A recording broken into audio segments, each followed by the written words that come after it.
नमस्कार दोस्तों, नवभारत टाइम्स में आप सबका बहुत बहुत स्वागत है। मैं प्रशांत जैन और आज हमारे साथ मौजूद हैं जाने माने कलाकार, कॉमेडियन, सिंगर सुदेश लहरी सर, ममता लहरी मैम, बहुत बहुत स्वागत है। थैंक यू बहुत बहुत शुक्रिया जी, थैंक यू सो मच। तो सर, हम देख रहे हैं कि आप मतलब वैसे तो पता नहीं ना जाने कब से हम लोग को हंसाते आ रहे हैं, लेकिन अभी एक और शो में आप पति पत्नी और पंगा में नजर आ रहे हैं। तो सर वो ये मतलब जो बात है कि पति पत्नी और फिर जब पंगा, मतलब एक माना जाता है, वैसे तो यूनिवर्सली माना जाता है, हाँ। लेकिन इसमें ऐसा क्या है पंगा कि जो हम इसे देखें? ये हमारा शो जो है पति पत्नी और पंगा, ये जब टाइटल रखा गया, जहाँ मुझे सुनाया गया तो मैं थोड़ा डर गया। मुझे लगा कि कोई ये ना हो कि पति पत्नी को ला के बीच में ये ढूंढना शुरू कर दे कि कौन सा इनकी ज़िंदगी में पंगा आया था, कौन थी पंगी, कौन था, फिर उनको ला के बीच में खड़ा कर दे। जैसे बिग बॉस में होता है ना, कई बार आ जाते हैं वो डरे रहते हैं आज कौन आने वाला है। तो मैं भी पंगे की ऐसे कर रहा था कि क्या होगा क्या नहीं, लेकिन वहाँ पे जाके देखा तो कुछ और भी पंगे हैं। इसके अलावा ऐसे ऐसे पंगे हैं कि जो खतरनाक भी हैं, मतलब कि सचमुच में खतरा। मैं डर गया, देखे शूट हो रहे थे ना, यार ये क्या पंगा, मुंह से निकला कि अरे ये क्या पंगा डाल दिया। फिर मुझे लगा कि यह वाकई पति पत्नी और पंगे हैं ऐसे। और बाकी पंगे जो हमारे बीच में तो छोटे छोटे होते रहते हैं, लेकिन उसमें जो पंगे हैं वो मैं यहाँ पे पूरा नहीं बता सकता। पंगा देखा शो पे जरूर देखेंगे। हाँ उसी बात पूछ ले जी सर, इसमें आपके अलावा और भी कई कपल्स हैं शो के। जी जी, तो उनके साथ साथ किस तरीके का आपका एक्सपीरियंस रहता है?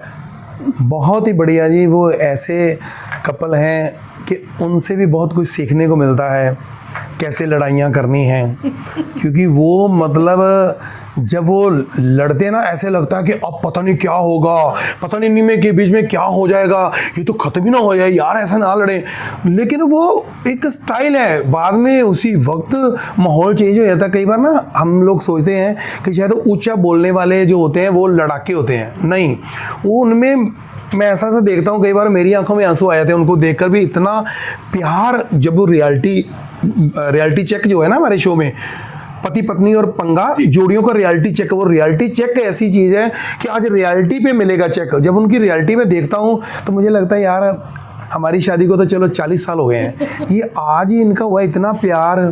और फिर अचानक जो पंगा आता है, फिर बातें पे हो यार, वो पंगा फिर मैं नहीं बता सकता, क्योंकि वो हमें चैनल से बताया गया कि आप इंटरव्यू करो, जो मर्जी करो, बीच वाला जो असली चीज़ है वो एपिसोड में ही देखें वो पंगा, इसलिए थोड़ा मैं बता नहीं रहा। जी सर, जैसे आपने बताया कि आपकी शादी को तो 40 साल हो गए, मतलब आजकल लोगों को 4 साल बड़ी मुश्किल से होते हैं, आपको 40 साल हो। अरे मुझे भी बहुत मुश्किल है, मैं बताता नहीं किसी को।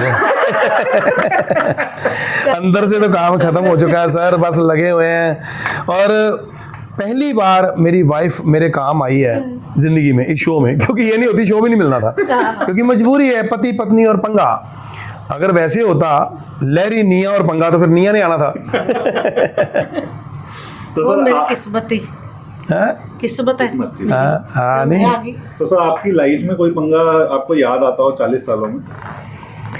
पंगे तो बहुत हुए हैं। पंगा सबसे पहले 40 साल पहले ही हुआ था, जो हमारी शादी हुई, मैं सच्ची। और ये पंगा हमने खुद डाला था, मुझे नहीं पता था ये पंगा हम खुद डाल रहे हैं, क्योंकि ये मेरे भाई की साली है और मेरा रिश्ता हो गया था। तो कितने साल की थी? 15 साल की। और मैं कितने साल का था? 17 साल की। हाँ, ये मैं जानबूझ के इसको बुलाता हूँ कि इसको भी कोई डायलॉग मिल जाए। ये मैं भी बोल सकता था कि मैं 17 साल का था, ये 15 साल की थी, मैं इसको भी मौका देता हूँ, ठीक है ना। बीच बीच में जब भी मौका मिले ना, हाँ, चाय पी लेना, है ना, क्योंकि बाद में बहाना होता ना, भी किसी को कह सकती है मैं तो इसलिए नहीं बोल रही, मैं चाय पी रही थी, ठीक है ना। हाँ, तो फिर ऐसे हमारा रिश्ता हो गया, मेरे भाई की साली थी, तो रिश्ता अपना हो गया। लेकिन बाद में थोड़ा ना ये लगा कि यार थोड़ा जल्दी हो रहा है, थोड़ा मुश्किल हो जाएगी, क्योंकि दोस्तों ने मुझे समझाया कि ये क्या कर रहा है, तेरा दिमाग ख़राब है, शादी छोटी उम्र में हो जाएगी, कैसे आगे जीवन चलेगा। तो पढ़े लिखे भी नहीं हम, ऐसे ही थे, गरीबी बहुत थी। तो घर वालों का ये रहता है, अरे तेरी शादी हो जाएगी तो बीवी आ जाएगी, कपड़े धुले मिलेंगे, रोटी बना के देगी, तो है ना, तो कहीं जाएगा इज्जत होगी। ये तो सच ही है कि बीवी के साथ कहीं भी जाओ तो रिस्पेक्ट होती है। कोई दुश्मन भी आगे से आ जाए ना मारने के लिए, अरे रहने दे, आज तेरी बीवी साथ है इसलिए छोड़ दिया, कल देखेंगे, तो ये बचा लेती है। तो ये फिर मैंने कहा कि मैंने शादी नहीं करनी जी, मैं मुकर गया। तो फिर उन्होंने कहा करनी पड़ेगी, हमारी इज्जत का सवाल है, रिश्ता क्यों करवाया पहले, किसी को धोखा देना, ऐसे करना। तो मैंने ऐसे बहाना लगा दिया, करनी है तो अभी करो, नहीं तो मैंने करवानी नहीं। तो मैंने सोचा कि अभी तो कर नहीं पाएंगे। उन्होंने फटाफट इसको बोला उधर जाके कि आज तेरी शादी है, ये कहीं गई हुई थी, तो इधर मुझे बोला, तो मंदिर में हमारी सिंपल शादी हो गई 2 घंटे में। मतलब कोई रस्मों रिवाज जो होता है नहीं, हाँ फेरे जरूर हुए थे मंदिर में। तो बस उसके बाद फिर मैंने इसको कभी नहीं छोड़ा, नहीं बर्दाश्त नहीं किया। तो इसने भी मुझे बर्दाश्त किया। हम 40 साल से एक दूसरे का, पर वैसे मजाक अपनी जगह, बर्दाश्त नहीं, हमें तो अच्छा लगा। हमारा एक्सपीरियंस जो है कि अच्छा हुआ, क्योंकि जो दुख थे ना वो 17 साल की उम्र में निकल गए। आज क्या होता है, उस वक्त पता नहीं होता था कि बच्चों जैसी लड़ाई होती थी, बच्चों जैसा आपस में झगड़े भी होते थे, तब समझ नहीं होती थी, वो निकल गया। आज जब शादियां होती हैं बड़ी उम्र में, जब जैसे भी, तो लोग ना इसको बड़ा तोलते हैं कि बीवी में ये गुण होने चाहिए, पति में ये चीज़ होनी चाहिए। वो समझदार हो गया। जब ये ज़्यादा समझदारी से ना देखना नहीं चाहिए इन रिश्तों को, सिर्फ बच्चों की तरह देखना चाहिए। जैसे हम दोस्तों में झगड़े ज़्यादा नहीं होते, दोस्तों में ये रहता है यार फिर क्या हो गया, है तो दोस्त ही ना, तो इसको ही दोस्त बना लो, फिर ये इसको बोलो है तो दोस्त ही ना। तो मेरा ये एक्सपीरियंस है कि भाई मज़ा आया, पंगे नहीं हुए हमारे। ये मेरे मैनेजर ने कहा था कि जो बात पूछे उसका जवाब दिया करो। अब मैं जवाब कोई भी देता हूँ लास्ट में बोल देता हूँ कि जैसे कि आपने पूछा, पंगे नहीं हुए, क्योंकि आपने ये पूछा था। तो सर जैसे आप चाय P low? Comedy please sir. Thank you. आपको सर कॉमेडी तो आप मतलब इतने लंबे समय से कर रहे हैं, मतलब 2 दशक से भी लंबा समय आपको हो गया। तो सर आज हम देखते हैं कि कॉमेडी का मतलब जो तरीका है वो आज के ज़माने में बहुत बदल गया है जी सर। समय में, और कॉमेडी के लिए कई बार कंट्रोवर्सी का भी सहारा लिया जाता है, जबकि हम देख रहे हैं आप तो बहुत ऑर्गेनिक तरीके से कॉमेडी करते हैं। तो ये सर इस बदलाव को आप किस तरीके से देखते हैं? सर मतलब समय समय पे सब कुछ बदला जाता है, बदल भी रहा है, और ट्रेंड भी चेंज भी होते रहते हैं ना, गाने चेंज होते हैं, फिल्में चेंज हो रही हैं। बाकी ये है कि सबका अपना अपना अंदाज़ चल रहा है, अपना अपना चीज़ें चल रही हैं। और हम लोग है ना, हमारी कॉमेडी ज़्यादा होती है विदाउट स्क्रिप्ट, क्योंकि हम लोग हर वक्त हैं ही ऐसे, है ना, हम नेचर ही ऐसा है कि हंसते रहना हर वक्त, तो अपने आप चीज़ें बनती। जैसे हम लोग बैठे हैं, कोई स्क्रिप्ट नहीं है, तो जो स्क्रिप्ट होती है वो बनानी पड़ती है। फिर वो जहाँ पे शो होता है, जैसी ऑडियंस होती है, उन्होंने अपने अपने तरीके की कॉमेडी चल रही है। मैं किसी को बोल नहीं सकता कुछ, क्योंकि मैं सोचता हूँ कि सबका अपना अपना अंदाज़ है, अपनी अपनी ऑडियंस है। बिल्कुल।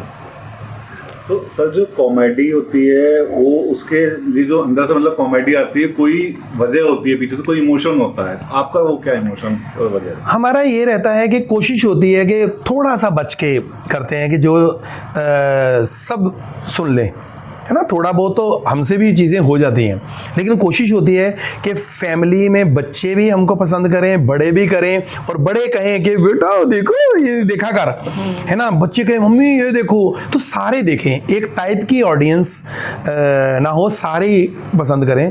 तो ऐसी, क्योंकि हमारा एक्सपीरियंस जो है वो अपनी जर्नी ऐसी है, तो हम पहली कॉमेडी देखते आ रहे हैं, हम भी प्रभावित हैं पुराने कलाकारों से। अपने जॉनी भाई, जॉनी लीवर साहब के हम फ़ैन रहे हैं बहुत ज़्यादा, आज भी हैं, उनसे बहुत कुछ सीख रहे हैं। महमूद साहब, जॉनी वाकर साहब, जगदीप जी असरानी, पुराने जितने पहले कॉमेडियन होते थे फिल्म में, एक कॉमेडी का अलग पार्ट होता था। आजकल फिल्मों में हीरो भी, हीरोइन भी, विलन भी सब कॉमेडी करते हैं, ट्रेंड चेंज हो गया। तो इसलिए मैं भी अपने आप को थोड़ा चेंज कर रहा हूँ, अपग्रेड कर रहा हूँ, मैं सीखता हूँ उनसे भी मैं। मुझे तो लगता है कि सवाल एक बार फिर बता दें ताकि मैं उस पर ख़त्म कर दूँ। क्या पूछा था? मेरी थोड़ी सी ना प्रॉब्लम है कि मुझे जब कुछ सवाल करते हैं ना तो मेरा हो जाता है, अगर आप बोलेंगे कि चाय पीना आपको पसंद है या जूस, मैं बोलूँगा देखो चाय अपनी जगह, जूस अपनी जगह, लेकिन जो सफ़र आप ट्रेन में करते हैं, ट्रेन में क्या होता है, थोड़ा लेट पहुंचता है लेकिन मज़ा आता है, क्योंकि तरह तरह स्टेशन पे रुकते हैं, करते हैं। इसलिए अपना घर हो या रेंट पे हो, शादी एक ही अच्छी। मेरा कहीं से शुरू होता है कहीं और ही पहुंच जाता है, ये मेरी प्रॉब्लम है, मुझे माफ़ कर देना। तो सर ये जो कॉमेडी का सफर मतलब इतना लंबा और शानदार रहा, आपके चाहने वाले मतलब आपको बहुत पीछे से याद करते हैं, तो सर ये शुरुआत कहाँ से हुई आपकी कि मतलब जो सुदेश लहरी एक कॉमेडी की दुनिया में आने का सोचा, हाँ जी, वो आपको मतलब किसने आपको पहली बार ऐसा कहा कि आप ऐसा करो? ये लोग बिगाड़ते हैं, मैं आपको बताऊं, फिल्में मुझे नहीं, हाँ फिल्में बहुत देखता था शुरू से ही। अरे यार, अरे बोली मेरी वाइफ बोली, कलश वालों देखो, आप कहते हो बोलती नहीं है, बोलती है, इसको बुलाओ तो सही, आप आ जाओ हमारे शो में, आपसे ज़्यादा बोलती है। तो इसको बहुत प्यार मिल रहा है, वो कहते और बोला कर, थोड़ा सा अभी खुल रही है। तो फिल्में बहुत देखता था मैं। अभी सवाल था आपका कि कॉमेडी का शौक कैसे पड़ा, याद। तो फिल्में बहुत देखता था। फिल्म में मैंने फिल्म देखी चला मुरारी हीरो बनने, तो उसमें वो गरीब होते हैं बड़े, असरानी साहब, तो उनको शौक़ होता है फिल्मों में हीरो बनने का, तो बॉम्बे जाते हैं, स्ट्रगल करते हैं, कुछ बन जाते हैं। तो मेरे को लगा यार गरीब लोग ही बनते हैं। तो मैं भी चाय वाली दुकान पे काम करता था, छोटे छोटे कप धोता था, 1-1 रुपए की नौकरी करता था, बड़े कारखानों में काम किया, बहुत सारी सब्जियां बेची हैं। तो मुझे लगता था अंदर ना मेरी एक्टिंग आती गई। जब मैं कुछ चाय बेचता था, चाय गरम, चाय गरम, चाय, और एक होता ना स्टाइल बन गया, भाजी कितना डालूं, मीठा कितना डालूं, 2 चम्मच दूध कितना, ये वो, तो चाय धोना कप, तो इसकी मुझे एक्टिंग आ गई, कल को मुझे रोल मिलेगा। मैं ऑटो भी चला लेता हूँ, रिक्शा भी चला लेता हूँ। फिर मैंने जैसे वो बेचता था, फ्रूट्स बेचता था, तो बोलता था अम्ब दशहरी खाएंगे शहरी, अम्ब लंगड़ा पाएगा भंगड़ा, तो ऐसे बोलता था। तो मैं ऐसे करके करने, लोग मेरा करते थे, यार बड़ा मजा आता है, मनोरंजन होता था। और यार तू तो बड़ा अच्छा करता, मुझे लगता यार मैं कुछ अलग हूँ, ऐसे लगता था मुझे मैं कुछ अलग हूँ। तो फिर मैं गाने भी गा लेता था, थोड़ा कभी नकल कर ली, करे सब मुझे यही कहते यार तो बड़ा, ऐसे करते करते महफिल में हंसा देना लोगों को। फिर कोई शादी होनी, घर की कोई फंक्शन हो, उसमें मुझे खड़ा कर देना, वहाँ पे लोगों ने इनाम देने शुरू कर दिए, वहाँ पे 10-10 रुपये आ जाने। 10 रुपये बहुत बड़ी बात थी उस वक्त। तो ऐसे करते करते फिर ऑर्केस्ट्रा में शुरू हो गए, करते करते लोगों ने बना दिया हमको ऐसा, बस ऐसे ही कॉन्फिडेंस आ गया। तो सर जैसे आपने बताया है कि मतलब कभी चाय बेचते थे, फल बेचते थे, मतलब इतनी आपने बिल्कुल, मैं कहता हूँ स्टार्टिंग से स्टार्ट किया। तो सर कोई उस दौर की कोई ऐसी याद जो आपको हमेशा याद रखती है और वो सुदेश लहरी बनाए रखने में मदद करती है? अब मुझे, मैं बताता हूँ, ये चाय, मैं नहीं, वो एक चाय की दुकान जो है ना, वो मैं बताता हूँ कि चाय की दुकान पे काम करते थे। तो मैं करता था, 1 रुपया मिलता था उस वक्त, बहुत छोटा था, मतलब ये नहीं कि बहुत ही छोटा, पुरानी बातें हैं, शादी नहीं, मतलब बहुत छोटे, 5 साल का 7 साल का होऊंगा मैं, जलंधर की बात है। तो कप ऐसे उंगलियों में डाल के 4-5 कप होते थे, इधर केटल सिल्वर कलर का जो होता है ना, ऐसे सिल्वर का कलर का, सिल्वर का ही होता है, तो ऐसे चाय देने जाता था कारखानों में। तो अब हमको घर से चाय भी सुबह सुबह मुश्किल होती थी, तो चाय पीते हैं ना, तो रास्ते में नुक्कड़ देखनी, कोई नहीं है, तो 1 कप में चाय डालनी, पी के इससे साफ सुफ कर देना सारा, तो ऐसे ही ले जाना। वो दिन याद आते हैं कि यार कैसे कैसे हमने वो दिन देखे हैं, वो भूलते नहीं हैं। तो बड़ी छोटी छोटी चीज़ें ऐसी याद हैं, गरीबी की चीज़ें कभी नहीं भूलती। और सर मैम से जैसे आपने बताया कि 40 साल शादी हुई, मैम के साथ ऐसी कोई एक्सपीरियंस आपको जो कभी नहीं भूलता? शादी जो हुई ना, वो नहीं भूलती कि बहुत ही ज़्यादा हमसे बुरा हुआ, हमने कभी सोचा भी नहीं था हमारे साथ ऐसा होगा, लेकिन जो सोने का काम करते थे, हाँ वो ना बता देना आप, बल्कि अब ये बोल देना कहीं मेरा कोई सीक्रेट ना खोल दे। वो बताओ जो सोने का काम करते थे, आपने सोना चुरा लिया था, फिर आप पकड़े गए थे, ऐसी बात ना कर देना। आपने कभी ऐसा किया ही नहीं। हाँ यही बोलना। सोने का काम करवाने आते हैं ना, कर वो कड़े में चित्राई करते हैं जी।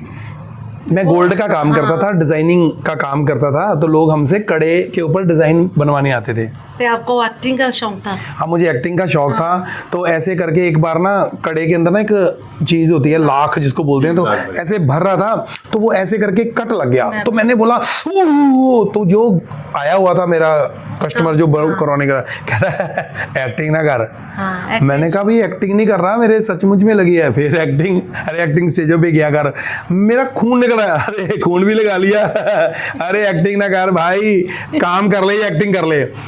तो मैंने सामने एक दुकान थी, उनको बुलाया। मैं कहा ये कैसा बंदा है, मेरे चोट लगी है, ये मुझे बोली जा रहा है एक्टिंग ना कर, एक्टिंग ना कर, ये कोई तरीका है? कहता चलो सुदेश जी आप भी समझा करो, एक्टिंग मत करो ना, अगर वो कह रहा है तो मत करो। मैं कहा यार ये क्या आ रहा है, फिर मुझे मिला यार ये ऐसे कर रहा है, फिर एक्टिंग कर ही लेते हैं। ऐसे छोटी छोटी, फिर वो काम छोड़ दिया मैंने, फिर एक्टिंग लाइक। बहुत बहुत धन्यवाद सर, आपने बहुत ही मतलब मन से हमें बताया और बिल्कुल रियल लाइफ एक्सपीरियंस हमें बताया। बहुत बहुत शुक्रिया। थैंक यू, मुझे भी बहुत अच्छा लगा। और जिस काम के लिए हम आए हैं यहाँ पर, हमारा पति पत्नी और पंगा जोड़ियों का रियलिटी चेक शो जो है ज़रूर देखिए और सारी जोड़ियों को बहुत प्यार दीजिए, और अगर बहुत ज़्यादा देना हो तो वो सिर्फ हमको दीजिए।